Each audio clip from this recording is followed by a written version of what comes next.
आजिर 10टी अनुचिंता यह कले घरर मंगल होता है।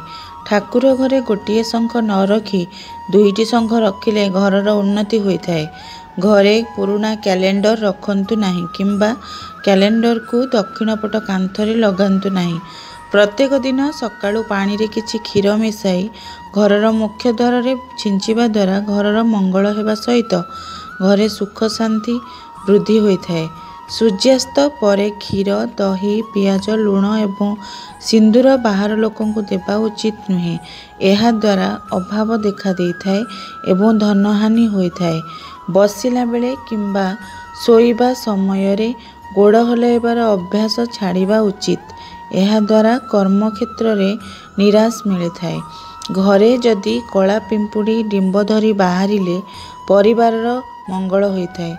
भूमि रे पड़िथिबा फूल किंबा आपे झड़ीथिबा फूल पूजा योग्य नुहे, किंतु सेफाली बौल तुलसी बेलपत्र एगुड़िक झड़िले मध्य देवपूज्य अटे। बरगछ और अश्वत्थ गछ एकाठी थिबा स्थान रे प्रतिदिन किछि समय बसिले स्मरण शक्ति बढ़ी थाए। घरर मुख्य द्वार रे लागिथिबा परदा रे किछि घुंगुर बांधिबा द्वारा शुभ होइथाए एवं घुंगुर शब्द रे घरे प्रसन्नतार वातावरण सृष्टि होता है। घरे व्यवहृत पानी ट्याप्रु पानी बंद पर पानी झरिले घरर मंगल होई न थाए।